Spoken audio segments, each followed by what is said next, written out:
लेकिन विश्वामित्र जी आ जाते हैं मांगने के लिए, और जब मांगने के लिए आते हैं तो राजा दशरथ क्या कहते हैं कि चौथे पन पायऊ सुत चारी, चौथे पन पायऊ सुत चारी,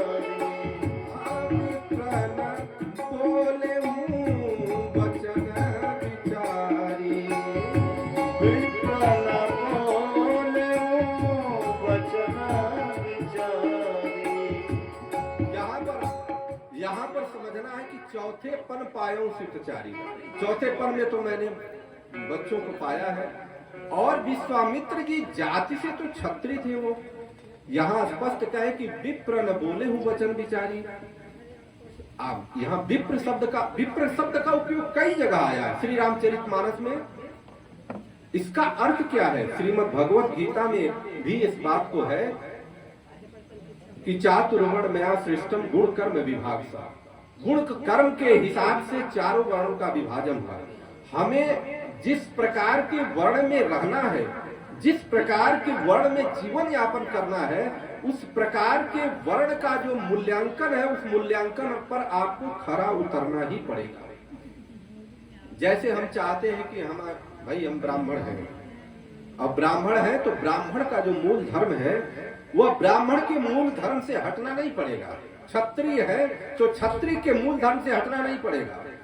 अगर आप हटे तो अब क्योंकि आगे भी आते हैं। देखिए, विश्वामित्र जी के पास इतनी ताकत थी कि ताड़का को अकेले ही केवल मंत्रों से भस्म कर देते थे, और उनके पास शस्त्र भी था। आप सभी लोग जानते हैं कि उन्होंने त्रिशंकु के लिए स्वर्ग का निर्माण, नए स्वर्ग के निर्माण की बात की। इतने बड़े ब्रह्मर्षि, बाद में बने राजर्षि, पहले थे बाद में ब्रह्मर्षि बने, लेकिन उन्होंने उस अस्त्र शस्त्र को अपने कुटी में रखा था, लेकिन एक भी शस्त्र चलाया नहीं। अब कहेंगे कुटी में कैसे पता चलेगा रखा था? इसका प्रमाण है। प्रमाण क्या है कि जब श्री रामचंद्र जी को लेकर के गए हैं वो, और श्री रामचंद्र जी ने उनके यज्ञ की रक्षा किया, ताड़का और अन्य लोगों को मार करके रक्षा किया, मारीच को मार दिया, सींग के बाण से कहां जाकर के गिरा, तो फिर कैसे प्रमाण है? जब विश्वामित्र जी का काम हो गया तो फिर विश्वामित्र जी ने क्या किया? आयुध सर्व समर्पिके तब निज आश्रम, आयुध सर्व समर्पिके तब निज आश्रम। मतलब श्री रामचंद्र जी को जितना शस्त्र उन्होंने रखा था, सारा शस्त्र दे दिया। अर्थात शस्त्र तो था ना उनके पास।